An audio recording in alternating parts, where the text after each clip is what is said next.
오늘 말씀 나눌 제목은 위로하시는 성령님, 환난을 이기는 성도, 부제로 낮에 다니는 원리, 이 제목을 함께 말씀을 좀 나누고자 합니다. 여러분, 우리가 알다시피 예수님은 철저하게 인간의 몸으로 우리 가운데 오셨습니다. 성육신 하셨다고 하죠. 또 예수님은 정말 100% 인간의 몸으로 오셨어요.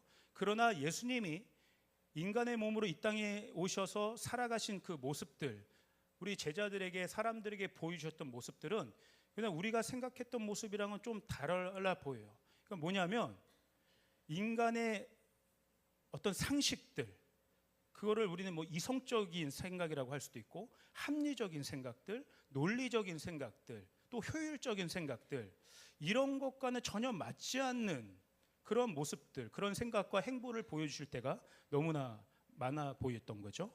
그래서 여러분, 이 예수님을 인간의 차원이 아니라 하늘의 차원, 영적인 차원으로 예수님을 바라보지 못하면 예수님의 말씀과 예수님의 사역들을 때로는 이해하기가 어렵습니다. 그러므로 오늘 중요한 건 저희도 사실은 예수님과 같은 존재라는 거죠. 영적인 존재라는 것입니다. 오늘 이 말씀 가운데 여러분 가운데 주님의 영이 임하기를 축복합니다. 그럴 때 이 말씀이 그냥 지식적으로 이해되는 것이 아니라 주님의 말씀이 오늘 우리 가운데 살아있어서 운동력 있게 역사하실 수 있도록 그렇게 우리가 좀 접했으면 좋겠는데, 특별히 오늘 저는 요한복음 11장에 나와 있는 나사로 이야기를 좀 배경으로 여러분과 이 이야기를 좀 나누고 싶습니다. 배경은 간략하게 이렇습니다. 예수님이 유대 땅에 들어가셔서 사역을 하셨는데 역시 거기서 이제 핍박을 받게 되셨어요.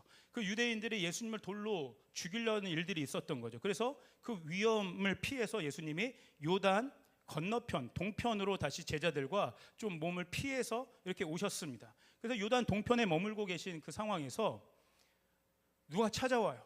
어떤 사람이 찾아와서 어떤 소식을 들려주냐면 베다니에 있는 나사로라는 사람이 아주 심한 병에 들렸다는 소식을 예수님께 전합니다. 근데 성경에 그렇게 나와 있어요. 이 예수님이 그 베드로를 사랑하셨다. 사랑하는 나사로가 병들어 있다. 이렇게. 그 말은 뭐예요? 빨리 예수님 오셔서 좀 와주셔서 고쳐달라는 요청이겠죠. 그래서 예수님이 이 나사로의 병든 소식을 딱 들으셨는데, 그럼 빨리 여러분 우리가 조금 기대하는 바는 거기로 건너가셨으면 좋겠는데 예수님이 이상한 얘기를 하세요. 이거는 죽을 병이 아니라 하나님과 하나님의 아들의 영광을 받을 일이다, 이런 얘기를 하시는 거예요. 이게 무슨 얘기예요? 그러니까 그러면서 아무런 행동을 취하지 않으시고 거기에 이틀이나 더 머물러 계셨던 거예요. 이상하죠? 그리고 이제 이틀이 딱 지난 이후에 어떻게 제자들에게 얘기하냐면, 자, 이제 나사로가 있는 유대 땅으로 들어가자, 이렇게 얘기해요. 그러니까 그 얘기를 들은 또 제자들은 또 어떻게 얘기하냐면 막 예수님을 뜯어 말려요. 주님, 지금 얼마 전에, 불과 며칠 전에 거기 들어갔다가 죽을 뻔하셨는데 그 땅에 또 들어갑니까? 그러면 이번에 들어가면 진짜 죽습니다. 들어가시면 안 됩니다. 유대로 들어가려고 하는 예수님을 또 뜯어 말려요. 그랬더니 예수님이 또 이상한 소리를 하세요. 그 얘기를 듣고, 그래? 그러면 언제 갈까? 뭐 아니면 그래도 이러겠는데 어떤 얘기를 하시냐면, 낮에 다니면 괜찮고 밤에 다니면 넘어진다, 이런 얘기를 하시는 거예요. 그리고 나사로가 잠들었으니까 내가 이제 깨우러 간다, 이런 얘기를 하는 거예요. 그러니까 또 제자들이 그 말을 또 받긴 받아야 돼서 어떤 얘기를 하냐면, 그렇습니까 예수님? 나사로가 잠들었다면 이제 병이 곧 낫겠네요, 이런 거예요. 그 얘기를 또 들은 예수님이 어떻게 또 응답을 하시냐면, 나사로가 죽었다, 이렇게 얘기하는 잠든 게 아니라 죽었다, 이렇게 얘기하는 거예요. 그러면서 말을 또 덧붙이세요. 내가 이틀 동안 거기 나사로한테 가지 않은 이유는 다른 게 아니라 너희 때문에 안 갔어. 너희 제자들 때문에 내가 안 간 거야.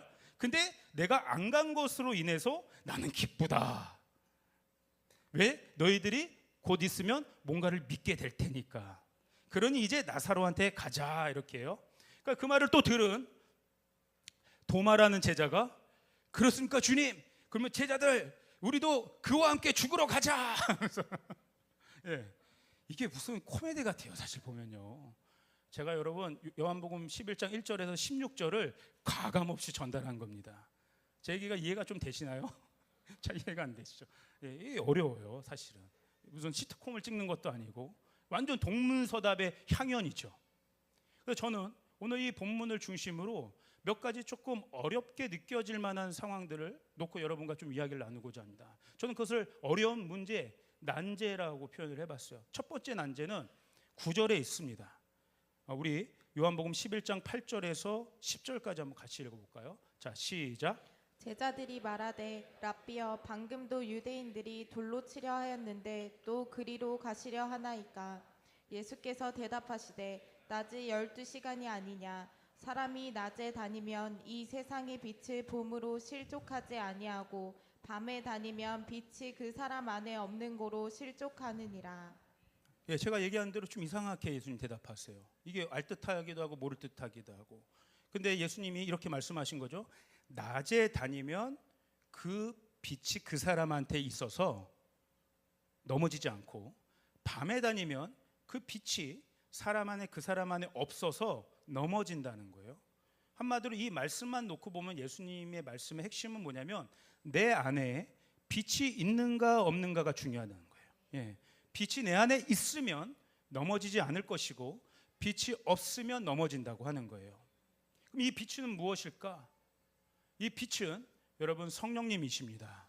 왜냐하면 성령님은 우리의 마음을 밝히시는 분이기 때문에 그래요. 내 속사람을 밝혀주시는 분이 성령님이시죠. 그래서 에베소서 1장 18절에도 바울이 어떻게 기도해요? 지혜와 계시의 영을 구하여서 너의 마음의 눈을 비춰주시기를 원한다. 예, 주님의 영, 하나님의 영 성령님은 우리 가운데 오셔서 우리의 마음을 비춰주시는 역할을 하십니다. 예, 그래서 예수님이 낮에 다니면 넘어지지 않고 밤에 다니면 넘어질 것이라고 하는 이 말씀은 성령께서 조명해 주시는, 성령이 지금 이 조명이 저한테 이렇게 쏴지고 있죠. 성령이 조명해 주시는 우리의 마음의 상태가 중요하다는 걸 말씀하시는 거예요. 다시 한번, 성령은 우리의 마음을 비춰주십니다. 성령은 우리의 마음을 새롭게 하십니다. 그리고 새로워진 우리의 마음에 임하셔서 성령님의 뜻을 알게 하여 주시고 성령께서 이끄시는 대로 우리를 인도하십니다. 이 성령이 비춰주시는 이 마음을 새 마음이라고 얘기해요. 예, 성령의 빛으로 가득한 마음. 여러분 마음 한번 보세요. 어떤 마음이세요? 성령의 빛으로 가득한 마음이세요? 예. 그러니까 이 성령으로 우리의 마음이 비춰지면, 환해지면 어떤 일이 생기냐면 새 마음으로 생각하고 분별하는 일들이 생기게 되는 거죠. 바울은 이것을 이렇게 표현합니다. 고린도전서 2장 13절을 한번 같이 읽도록 하겠습니다. 시작. 우리가 이것을 말하거니와 사람의 지혜가 가르친 말로 아니하고 오직 성령께서 가르치신 것으로 하니 영적인 일은 영적인 것으로 분별하느니라. 예, 성령이 우리 가운데 오시면 성령이 어떻게 하세요? 알려주시는 거예요. 마음의 빛을 비춰주심으로 영적인 일이 무엇인지를 알려주시는 거예요. 무엇이 세상의 일이고 무엇이 영적인지 분명히 알려주시는 거예요. 여러분, 결국에 이 땅을 살아가는 저와 여러분이 결국 기도하고 기도 제목으로 내놓고 또 상담도 하고 이런 것들이 결국 뭐냐면, 제가 보니까 하나님의 뜻이 어디 있느냐를 우리는 궁금해하더라고요. 하나님의 뜻이 어디 있는가? 이것이 하나님께서 기뻐하시는 뜻인가? 내가 오른쪽으로 가는 게 하나님의 뜻인가? 왼쪽으로 가는 게 하나님의 뜻인가? 여기 있는 게 하나님의 뜻인가? 이게 하나님의 뜻을 알기 원하는, 이게 분별이죠. 예, 이 분별이 어떻게 생길 수 있어요? 이게 영적인 일인데 성령이 우리 가운데 오시면, 성령이 우리의 마음을 새 마음으로 변화시켜 주시면 자연스럽게 성령이 가르쳐 주셔서 영적인 일들을 영적으로 분별할 수 있다고 하는 거예요. 그러니까 이 낮에 다니는 의미는 한마디로 말하면 성령으로 충만한 상태를 의미합니다. 성령의 정확한 지도, 성령의 정확한 디렉션을 받는 걸 의미하는 것이죠. 제가 며칠 전에 라디오 방송을 들었는데요. 그 반도체, 우리나라 굴지의 최고 기업에서 오랫동안 임원으로 있었던, 그리고 이제 이번에 정치인이 됐더라고요. 이 반도체 전문가가 와서 인터뷰하는 걸 좀 들었는데 지금 뭐 초긴장 상태더라고요. 이쪽 업계가. 왜냐하면 그래도 우리가 반도체에서 가장 지금 선두에 섰었던 호황기가 있었었는데 지금 이게 간당간당한 거예요. 일촉즉발의 순간인 거예요. 왜냐하면 언제 무너질지 모르는 거예요. 근데 이분이 얘기하는 게 불과 얼마 전까지만 해도 이 업계에서 지금 제일 수요가 많은 이제 반도체 종류가 AI 쪽의 반도체라고 합니다. 그 날고기는 엘리트들이 또 미래를 예측하며 먹거리들을 만들어내는 그 엘리트들이 모여있는 전문가 집단도 AI 반도체가 이렇게 빨리 수요가 급증할지 예상하지 못한 거예요. 그러니까 거기에 대비하지 못했다고 하는 거예요. 그러니까 지금이라도 빨리 법을 만들어서 이것들을 보호하고 또 촉진시킬 수 있는 뭐 그런 내용들을 이야기한 거예요. 여러분, 세상의 일들도 가장 뛰어난 전문가 그룹들도 늘 언제나 한 치 앞도 못 보는 인생들을 살게 됩니다. 어디로 가야 되는지, 어떤 선택을 해야 되는지 이거 알고자 하는 것이 다 사람들의 마음 아니겠습니까? 그러나 우리는 너무나 정확한 성령님의 지시함을 받는 자들이라는 것들을 예수님이 가르쳐 주고 있는 것이죠. 저는 이 세상을 운행하는 이 세상의 원리가 영적인 원리와 맞닿아 있다고 생각합니다. 여러분, 성경을 보세요. 성경에 나와 있는 하나님의 사람들 다 산속에 들어가 있는 사람들이 아니에요. 나는 자연인이다를 찍는 사람들이 아니에요. 세상과 단절된 사람들이 아니에요. 하나님의 어마어마한 쓰임을 받는 사람들도 다 저와 여러분 같은 현실 속에 있었던 사람들이에요. 요셉과 다니엘 같은 정치인들도 있었고, 경제인들도 있었고, 또 종교 지도자들도 있었고, 모든 영역 속에서 또 군인들도 있었고, 다 저와 여러분의 직업을 갖고 있는 사람들, 그 삶을 살아간 거예요. 그런데 그들이 하나님의 엄청난 일들을 이룰 수 있었던 뭐냐면 그들이 다 하나님의 영의 인도하심을 받았다는 거예요. 그 굽이굽이 인생길에 그 포인트마다 성령님들이 그 마음을 비춰주셔서 성령님이 하나님이 그 물꼬를 톡톡 트시는 거예요. 그렇게 틀어주실 때마다 새로운 문이 열리고 새로운 길이 나고, 그러면서 현실 정치, 현실 경제, 현실 교육, 현실 전쟁들, 이런 모든 삶의 영역들이 주님의 뜻 안에서 이루어지는 것들이 경험되어지는 것이죠. 오늘 성령님의 이 인도하심이, 성령님께서 주시는 이 마음의 빛이 오늘 우리 가운데 충만하게 임하기를 축복합니다.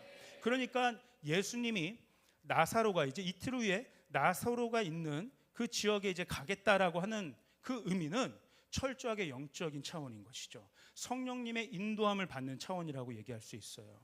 여러분, 우리의 생각과 뜻과 경험과 이 모든 지식들이 아니라 성령님의 인도하심을 받을 때 진짜 우리가 보호받는 일이 일어날 줄 믿습니다.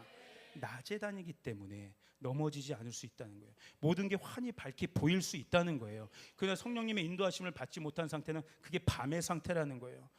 헛짚을 수밖에 없다는 거예요. 헤맬 수밖에 없다는 거예요. 걸려 넘어질 수밖에 없다는 거예요. 그러니까 성령님의 마음으로, 성령님이 비추시는 빛으로 내 마음을 새롭게 한다는 건 다른 말로 하면 성령께 영적으로 정렬된다는 걸 의미해요. 여러분, 어렵게 생각하면 안 됩니다. 내 마음이 비춰진다. 성령님의 인도하심에 영적으로 정렬된다. 성령님의 발걸음에 따라간다는 걸 의미합니다.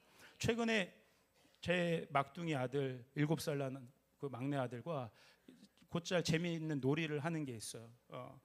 그 구슬 트랙 놀이가 있어요. 그 이제 어떤 퍼즐들을 이렇게 이제 맞춰가지고 그렇게 이제 트랙들을 만들어요. 그래서 거기 구슬을 딱 넣으면 막 이렇게 구슬들이 굴러가는 그건데, 그거 상당히 좀 그 수준이 있는 놀잇감이에요. 어른인 저도 재밌게 하고 있어요. 그래서 이제 처음에 얘랑 노는데 이게 이제 뭐 A 트랙, B 트랙 해서 막 좀 어려운 트랙을 저랑 이제 해서 아빠 이거 같이 하자고 얘가 먼저 저를 앞세워가지고 이렇게 했어요. 자, 그래, 아빠랑 하자. 그래서 자, 이제 이준이랑 아빠는 한 팀이야. 그리고 그럼 이준이는 아빠 쪼수야, 쪼수, 어시스턴트. 자, 쪼수야. 그러니까 아빠가 딱 요청하면 딱딱 잘 도와줘야 돼. 그리고 보니까 매뉴얼이 있는 거예요. 매뉴얼이 있어서 이게 탁탁 저도 그걸 보면서 순서를 제가 여기서부터 이렇게 하면 되겠구나. 이렇게 하면 퍼즐들이 잘 빌드업되면서 완성이 되겠구나. 자, 쪼수. 자, 회색 블럭 3개, 또 까만색 블럭 하나. 자, 맞춰서 탁. 처음에 얘가 탁 줘요. 그럼 저는 딱 끼고 막 이렇게 진행하고 있는데 갑자기 자, 쪼수. 회색 블럭 2개짜리 몇 개 뭐 이렇게 딱 주는데 이거 다른 걸 주기 시작하는 거예요. 아니 이거 아니라 아빠 지금 그거 지금 블럭 이거 3개 필요하다는데 왜 하나만 주고 뭐 이렇게 딴 거 자꾸 엉뚱한 걸 주는 거야. 그러니까 이준이가 뭐라고 하냐면 아빠 여기서부터 해도 되잖아. 여기 이거 끼는 거 하면 되는 거잖아. 왜 아빠 여기서부터 하려고 그래? 아니 이준아, 아빠가 여기서부터 찬찬히 지금 해야 이게 완성되는 그림을 아빠는 보고 아빠도 하는 건데 너 갑자기 네가 이거 하고 싶다고 너가 이렇게 마음대로 이렇게 하면은 이거 헷갈려서 안 돼. 여기 아빠도 다 생각이 있잖아. 너 아빠 도와준다며. 왜 네가 하고 싶은 대로 하는 거야? 얘가 처음에는 아빠를 앞세워서 아빠의 인도를 잘 따라서 이 퍼즐을 잘 완성하겠다는 게 얘의 의도였지만 점점 자기 생각이 많아지는 거예요. 아빠가 별로 이상하게 하는 것 같아요. 아빠가 못 믿어 보이는 거죠. 왜 아빠는 꼭 저기서만 이렇게 하는가? 나는 이렇게 하면 훨씬 좋은 것 같은데, 여기서 완성해도 될 것 같은데. 이 모습을 보고 이게 바로 인간의 모습이구나. 혼적인 상태들. 처음에는 주님 저를 인도해 주십시오. 주님의 뜻을 따르겠습니다. 주님이 저를 인도해 주시고 저는 주님만 의지하며 따라가겠습니다 하고 우리가 마치 성령님을 따르는 조수같이 처음에는 딱 있다가도 어느 순간부터 이해가 되지 않는 거죠. 내 생각이 앞설 수 있는 거죠. 이렇게 해도 될 것 같은데, 이렇게 하면 더 빠를 것 같은데, 이렇게 하면 더 완전해질 것 같은데 아빠 왜 굳이 그렇게 해? 자꾸 내 생각을 여러분, 이게 나를 죽이고 십자가를 센터에 세운다는 게 바로 성령의 생각과 정렬된다는 걸 의미하는 거죠. 죽으시길 바랍니다. 내 생각과 내 뜻과 계획, 때로는 이해되지 않아도, 답답해 보여도, 뭔가 바로 해결되는 것 같지 않아 보여도 우리가 정말 하나님을 신뢰한다면, 성령님을 의지한다면 여러분 끝까지 따라가셔야 될 줄 믿습니다. 이게 정렬된다. 성령의 마음을 받는다는 거. 낮에 다닌다는 의미입니다. 낮에 다니지 않으면 우리는 밤에 걸어다니며 넘어질 수밖에 없게 돼요. 두 번째 어려운 문제가 있습니다. 왜? 첫 번째는 낮에 다닌다는 의미가 무엇인가가 첫 번째 질문이었다면, 두 번째 질문은 왜 예수님이 나사로의 병든 소식을 듣고 왜 이틀이나 더 머물고 그러고 나서 나사로에게 가셨나? 이게 질문입니다. 아마 예수님이 누구보다 더 아셨을 거예요. 이 병든 나사로의 상태가 얼마나 위중한지. 그래서 이틀을 이렇게 지체하면 결국 나사로는 죽을 것이라는 걸 알고 계셨을 거예요. 그리고 마침내 나사로가 죽은 것도 아셨어요. 죽은 걸 오히려 확인하고 나서 떠나셨습니다. 왜 그랬을까요? 여러분, 이 이틀을 예수님이 나사로에게 바로 가지 않으시고 그 요단 동편에서 머물렀던 그 이틀이라는 시간은 나사로의 병이 더 위중해져서 결국 죽음에 이르는 시간이 됐어요. 결과적으로 그게 무엇이냐면 나사로의 육체적인 것, 이거 다 내추럴한 것들인 거죠. 또 우리의 모든 이성적인 것들, 합리적인 생각들, 우리의 혼적인 것들, 우리의 감정, 의지적인 것들, 더 이상 이 자연적인 것들이 작동되지 못하는 상태가 죽음에 이르는 상태인 거죠.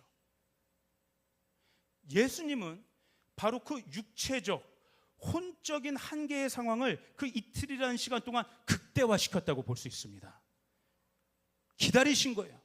나사로의 육뿐만 아니라 그 육 속에 있었던 혼적인 것들, 그것까지도 죽기를 바라시고 계셨던 거예요. 그리고 그것을 예수님은 철저하게 어떻게 극복하시는지를 제자들에게 보여주기를 원하셨어요. 우리의 육이 살아날 뿐만 아니라 우리의 모든 의지와 감정과 혼적인 것들도 건강하게 성령의 종렬에 맞춰진 그 상태로 회복되는 일들은 영적인 차원, 영적인 방법 외에는 해결될 방법이 없다는 것들을 주님이 보여주고 싶었던 것입니다. 그러면 여러분, 내 안에 병든 나사로가 있다면 오늘 밤 이 시간 완전히 여러분 그것들이 죽기를 기도하시길 바랍니다. 병든 나사로는 그런 거예요.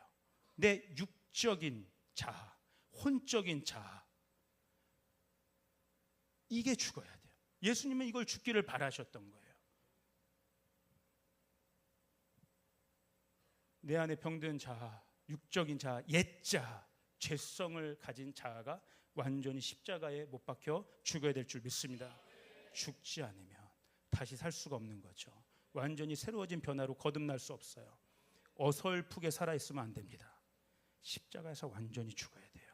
그래서 예수님은 이 죽은 나사로를 잠들었다 표현하세요. 그래서 예수님에게 있어서 이 죽음에 대한 관점은 너무나 분명합니다. 영적으로 잠들어 있는 상태예요.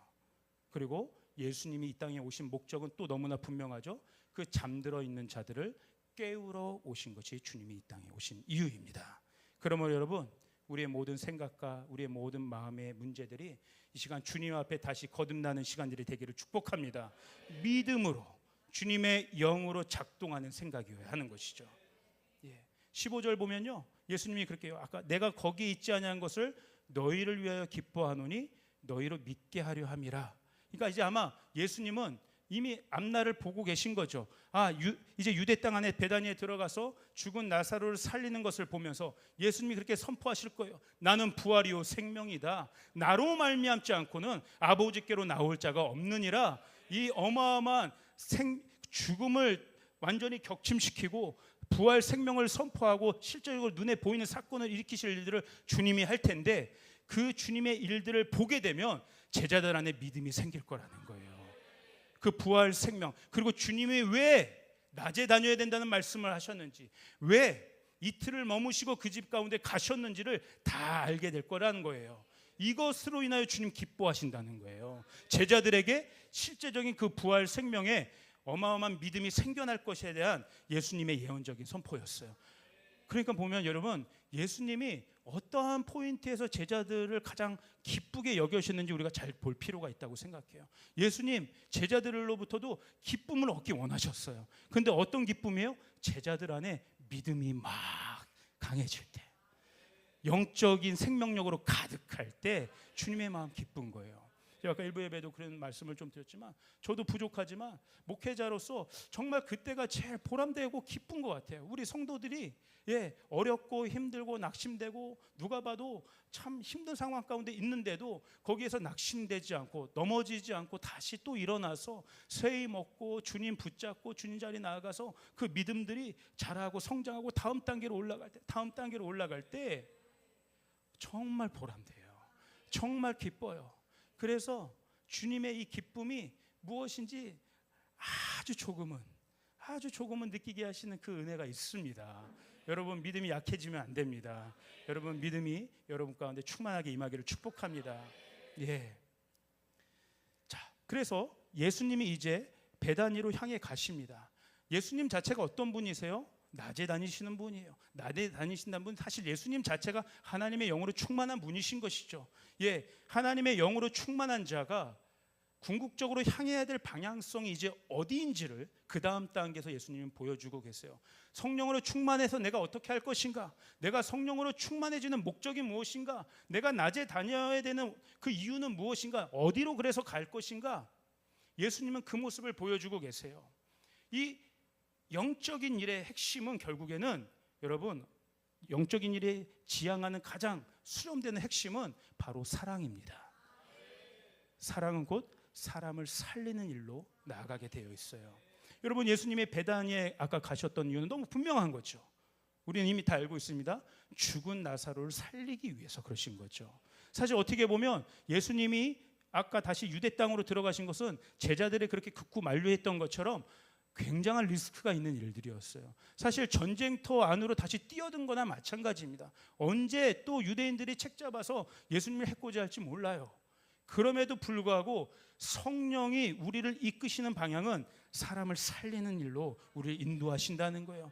왜? 사랑하기 때문에. 그래서 여러분, 세상의 일들, 혼적인 일들, 그것이 아무리 이성적이고 합리적이고 또 뛰어난 일들처럼 보여도, 엘리트적인 사고라 할지라도 그 나이스한 것들은 결국 바벨탑을 세우는 구조로밖에 못 가요. 바벨탑을 세운다는 건 뭐예요? 나한테 관심이 있다는 거예요.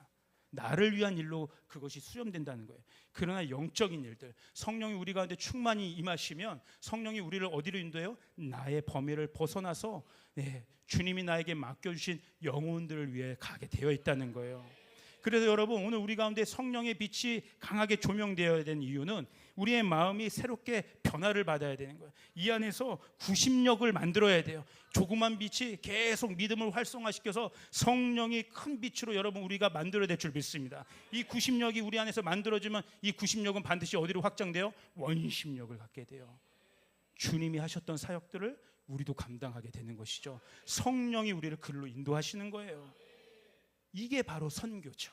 이게 바로 조이풀 교회가 있는 존재의 이유죠. 오늘 우리가 여기서 왜 예배 드립니까? 왜 여기서 우리가 스몰 모임으로 성도의 교제를 나눕니까? 구심력을 만드는 거예요.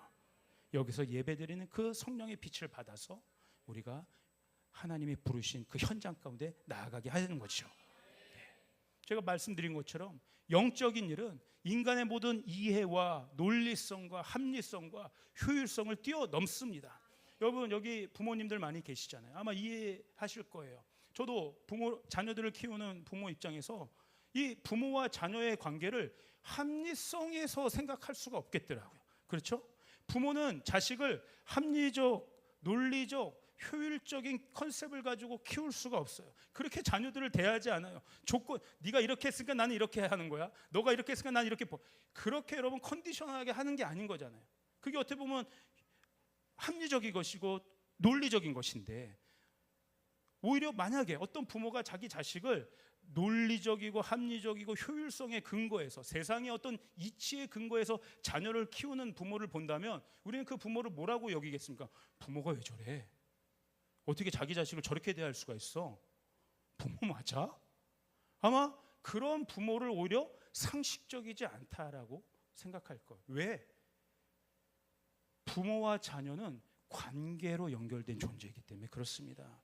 이 관계는요, 여러분, 어떠한 것을 만들어내냐면 초월성을 만들어내요. 아까 관계는 사랑이기 때문에, 존재적인 것이기 때문에 관계라는 건 초월적인 것을 만들어내요. 여러분, 다른 자식이 위험에 처했으면 여러분 뛰어들겠습니까? 몇 초 망설임이 있겠죠? 여러분, 자녀가 위험한 일에 겪으면 뛰어들지 않겠습니까? 망설임이 없이. 여기 뭐 사고체계 흐름이 생기기도 전에 몸이 먼저 뛰어들 거예요. 초월적인 일들이 일어나는 거죠. 합리적인 것들을 넘어서는 일들이 일어나는 거죠. 왜? 관계적 사랑으로 연결되어 있기 때문에. 그래서 여러분, 하나님의 초월성의 근원은 바로 이 관계적 사랑으로부터 나오는 것입니다. 하나님의 구원은 그래서 논리적이거나 이론적이거나 합리적인 것이 아니에요. 복음은 이론적인 것이 아니에요. 합리적인 것이 아닙니다. 죄인 되어 죽을 수밖에 없는 나, 고통에 빠져서 거기에 빠져서 신음할 수밖에 없는 나, 합리적인 사고에서는 하나님이 우리를 건져낼 이유가 없어요. 왜? 죽을만 한 거예요. 그럼에도 불구하고 하나님이 죄인 된 나를 구원하셨다는 것은 하나님과 내가 관계적으로 연결됐다는 걸 뜻해요. 우리가 자녀를 보고 지체 없이 불구덩이에 뛰어들 수 있는 것처럼 하나님은 우리를 보시면서 지체 없이 아들을 내어주실 수 있었던 거예요. 예, 구원은 여러분 합리적이지 않습니다. 복음은 합리적이지 않습니다.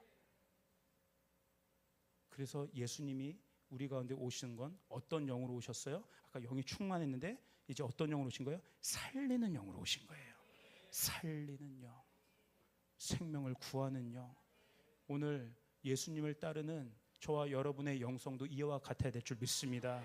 예, 살리는 영으로 여러분 일어나시길 바랍니다. 사실 오늘 이 말씀을 좀 준비하면서 이 나사로의 이야기들을 쭉 보면서 하나님이 주셨던 감동의 단어가 하나 있었어요. 그 단어는 바로 뭐냐면 위로라고 하는 단어였습니다. 저는 이게 이제 이렇게 좀 상상을 해보는 거죠. 사실 예수님이 바로 나사로에게 가지 않으시고 그 요단 동편에서 이틀을 더 머무셨던 그 시간들은 어떤 시간들이었을까? 겉에서 보면 많은 오해들이 있었을 수 있는 시간들이었어요. 왜 예수님 아무 일도 행하지 않으시지? 왜 움직이지 않으시지? 뭐 우리가 알아듣지 못할 말만 하시지? 지금 나사로를 사랑하셨던 것 같은데 관심이 없으신가? 예수님 왜 그러신가? 저 사랑이 진짜 사랑인가? 수많은 오해들이 있었을 거라고 보는데 이제 결론을 아는 사실 저희들은 그 이틀에 예수님이 있으셨던 머물렀던 그 시간은 저는 개인적으로 그런 생각이 들더라고요. 주님의 생각에는 온통 나사로밖에 없었겠다. 온통 나사로와 그 사랑하시는 가족들, 그 마리아와 마르다, 향유 옥합을 깼던 마리아가 그 오라버니였거든요. 그 남매, 그 가족들, 그 사랑했던 가족들 생각으로 가득 차 있으셨겠다. 어떻게 내가 저 가족을 위로할 수 있을까? 내가 어떻게 저 가족과 함께 할 수 있을까? 온통 그 가족을 향한 그 마음. 여러분, 그래서 이 위로라는 마음이, 위로라는 단어가 제 안에 깊이 다가오더라고요. 여러분, 우리를 사랑하시는 예수님의 사랑은 성령님을 통해서 위로로 찾아오시는 거예요. 성령님을요, 여러분, 헬라어로는 파라클라테스라고 합니다. 파라클레토스. 이게 어떤 의미냐면요, 하나님께서 성령님을 우리 옆에, 우리 곁에 계시도록 부르셨다는 의미예요. 예, 성령님은 하나님이, 자, 성령님과 인격적인 교제를 나누시는 분이죠. 우리 성부 하나님이 성령님께 그 요청을 하신 거예요. 저 사람들, 내가 택한 내 백성들, 내 사랑하는 사람들 옆에 성령을 붙일 수 있도록 성령께 요청하신 거예요. 그래서 우리는 이 옆에 계신, 우리의 곁에 계신 이 성령님을 위로자라고 얘기해요. 보혜사라고 이야기해요. 중보자라고 이야기할 수 있는 거예요. 그래서 오늘 이 나사로의 이야기는 성령님의 사역을 하신 예수님의 모습을 보여주시는 거예요. 낮에 다니시는 예수님의 모습을 보여준 거예요. 빛으로 충만하게 거하시는 성령님의 사역을 하시는 예수님의 모습을 보여주시는 거예요. 그래서 나사로가 있는 그 베다니에 들어가신 예수님은 슬피 우는 자매들 곁에 계셨어요. 그리고 죽은 나사로의 돌문 무덤 곁에 계셨어요. 그 위로하는 마음으로, 함께 하시는 그 마음으로 돌문을 옮기라 명하시고, 그리고 선포하시는 거죠. 나사로야 나오라. 나사로야 나오라. 낭만적인 목소리가 아니죠. 절규하는 목소리예요. 가장 사랑하는 가족을 잃은 그 죽음 가운데, 죽음의 흑암 가운데 밤에 다녀 걸려 실족해버린 그 한 영혼을 꺼내고자 하시는 주님의 안타까운 절규가 그 무덤을 향해 선포되고 있는 거예요. 나사로야 나오라. 누가 나를 위해서 이렇게 절규해 줄 수 있겠습니까? 그 어느 누가 나의 마음을 이렇게 공감해 줄 수 있겠습니까? 공감뿐만 아니라 다시 나를 부르셔서 그 앞에 세우시는 주님. 그래서 이 음성은 절규로 끝나는 게 아니죠. 죽음으로 머물러 있는 게 아니죠. 탄식으로 끝나는 게 아니죠. 그 주님의 음성은, 그 주님의 위로하시는 음성은 나를 깨우는 소리가 됩니다. 나를 살리는 소리가 됩니다. 나를 강건하게 세우시는 소리가 됩니다. 그래서 오늘 예배 가운데 저 여러분 안에 이 주님의 위로하시는 음성이 들려지기를 축복합니다. 이 음성에 믿음으로 반응하는 역사가 일어나기를 바랍니다. 그래서 그 죽은 나사로에게 가셨던 예수님의 사역이 오늘 성령님을 통해서 오늘 동일하게 여기 있는 저와 여러분에게 미칠 줄 믿습니다. 우리 예배팀 좀 나오시죠. 오늘 이 나사로의 죽음 가운데 있었던 나사로를 부르시는 그 주님의 음성, 그 위로하시는 주님의 음성, 이 음성을 제가 묵상하다가 주님이 이 말씀을 함께 보여주셨어요. 에베소서 6장 10절의 말씀입니다. 우리 한번 같이 읽어볼까요? 우리 한번 같이 읽겠습니다. 시작. 끝으로 너희가 주 안에서와 그의 힘의 능력으로 강건하여지고. 이게 바울이 성도들을 향해 지금 간절하게 중보하고 권면하고 요청하는 거예요. 와, 너희 성도들이 지금 어려운 가운데 있어요. 이 에베소 교인들이 믿음을, 첫사랑을 버릴 그 위기 가운데 있어요. 그런데 그 믿음을 잃지 말라고, 낙담하지 말라고, 미혹당하지 말라고 지금 바울이 어떻게 얘기해요? 너희가 주 안에서 그 힘의 능력으로 강건해져야 된다. 강건해져야 된다. 이런 얘기를 하는데요. 이게 다른 말로 어떤 의미냐면 너희가 주 안에서와 그 힘의 능력으로 위로를 받아야 된다는 거예요. 이게 같은 말이에요. 위로를 받아야 된다.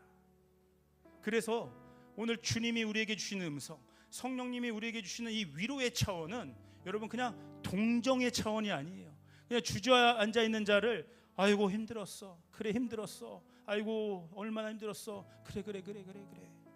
그냥 토닥이고 끝나는 정도의 차원이 아니에요. 이것만으로도 큰 힘이 될 수 있습니다.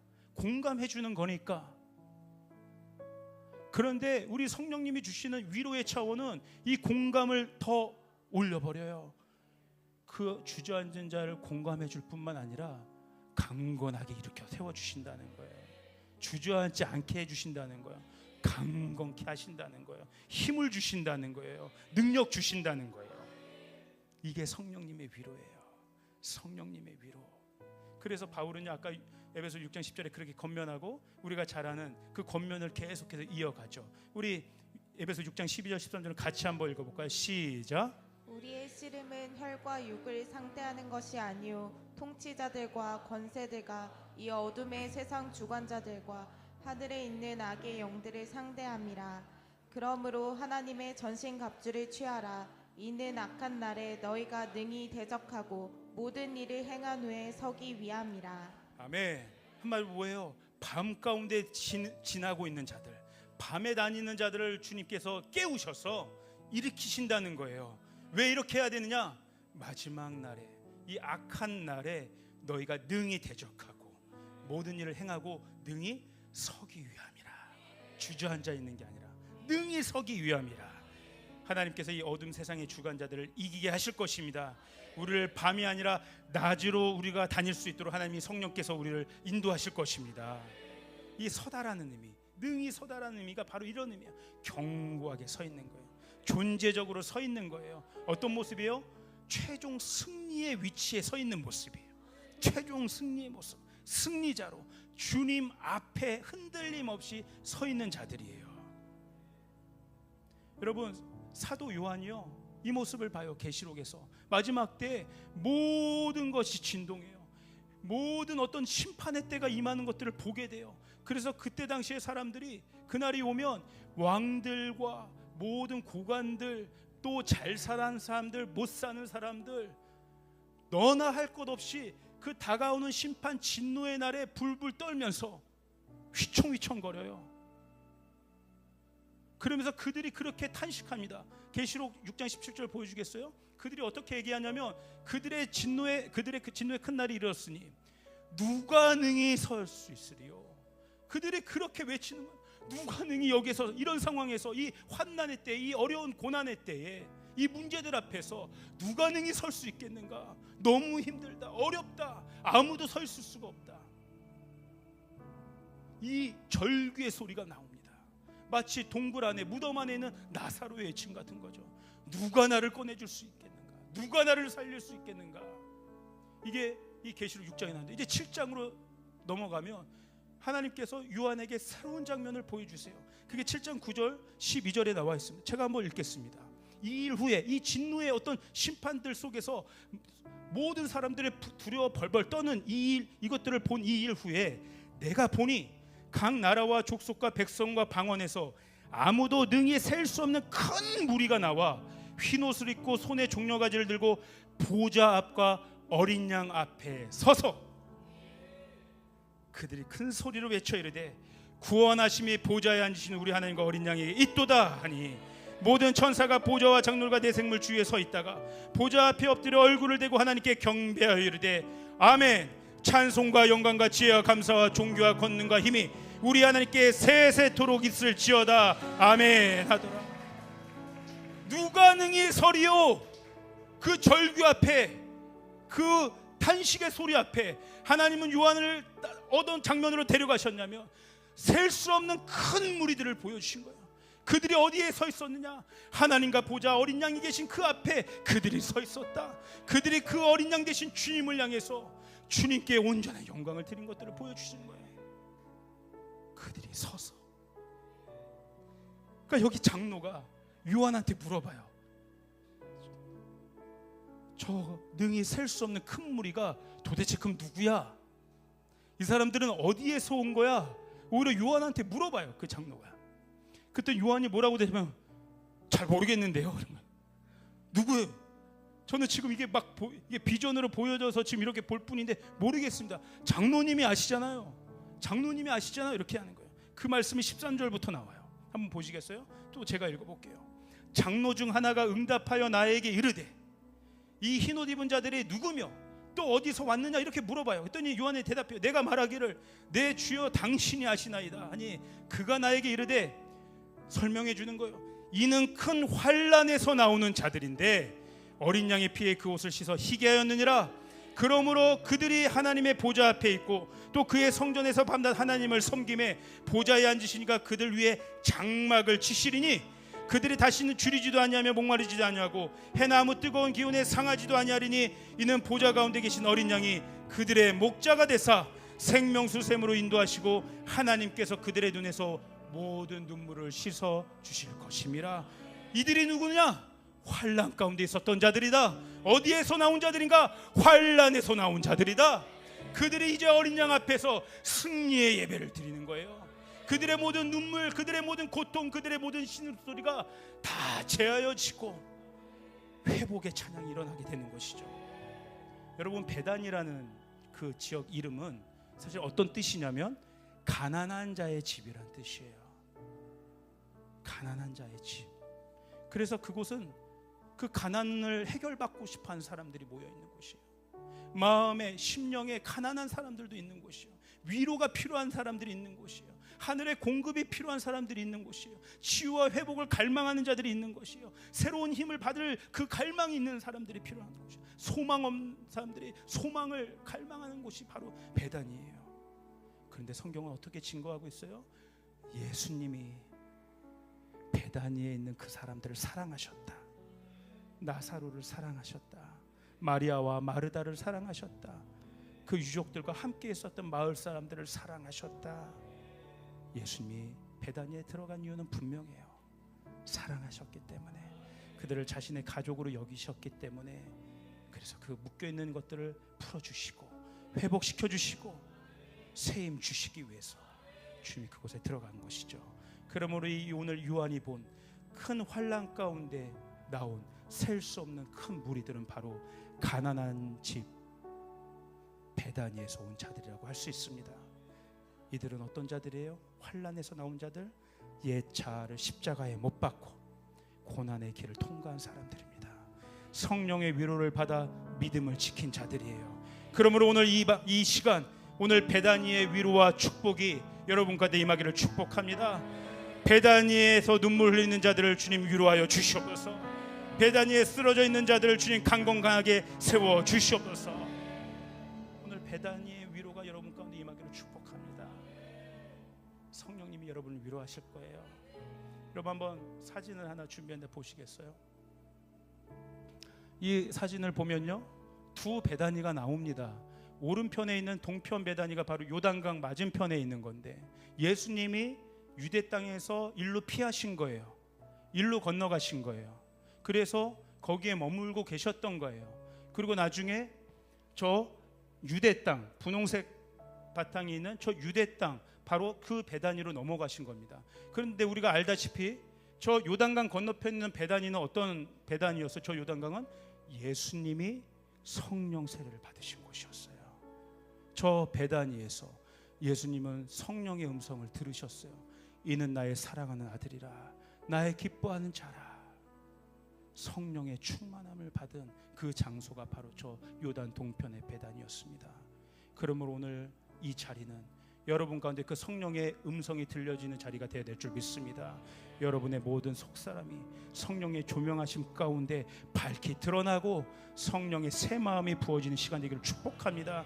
성령님, 나의 마음을 새롭게 하여 주시옵소서.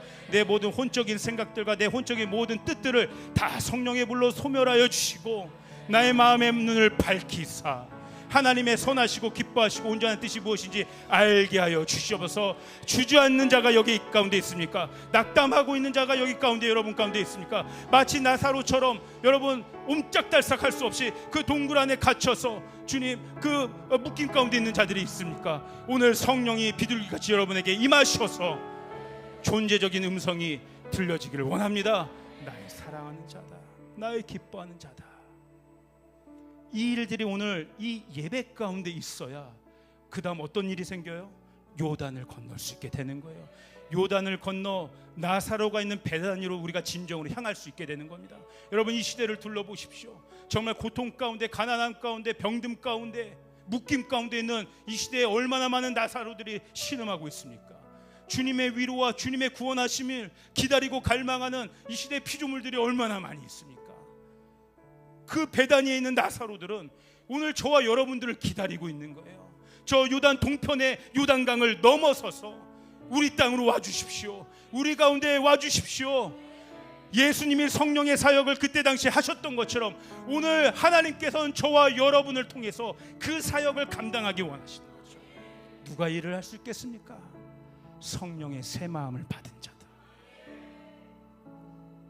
내가 먼저 나사로였는데 주님이 나에게 먼저 오셔서 나의 안에 있는 죽은 나사로를 꺼내시고 새롭게 하시고 회복함을 입은 그 나사로들이 이제 또 주님의 길을 따라 요단강을 건너 여전히 병든 가운데 있는 나사로를 깨울 수 있는 것이죠. 그러므로 저는 여러분 오늘 말씀을 준비해 마지막으로 하나님 이런 마음 주셨어요. 특별히 하나님 우리 성도들에게 이 교회 가운데 창조의 영을 부어 주시옵소서. 왜 그렇습니까? 창조의 근원은 사랑으로 시작되는 거예요. 하나님 이 세상을 창조하셨어요. 왜 창조하셨어요? 우리를 사랑하셨기 때문에. 창조는 생명입니다. 부활입니다. 나사로를 왜 새롭게 창조하셨어요? 사랑하셨기 때문에. 아까 계시록의 말씀 보면 하나님이 마지막 때에 새로운 장막을 주신다고 했어요.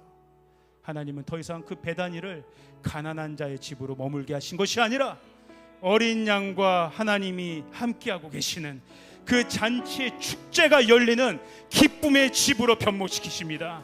새로운 창조를 우리 가운데 일으킬 것입니다. 그러므로 여러분 성령의 충만함을 받으시길 바랍니다. 성령의 조명하심으로 낮에 다니시면서 성령의 사역들을 행하시길 바랍니다. 하나님께서 우리를 통하여 새로운 장막집들을 만들어 주실 거예요. 새로운 장막집들을 확장시켜 줄 것이에요. 가난한 자의 집에 우리가 들어가게 하면 그것이 부유한 집으로 변모가 될 것이에요. 기쁨의 잔치의 집으로 변모시키실 거예요. 이것이 오늘 성령께서 우리에게 위로를 주시는 이유입니다. 우리를 강건케 하시는 이 성령의 힘으로 오늘 일어나는 복된 저와 여러분들을 주님의 이름으로 축복합니다. 우리 주님께 영광의 박수.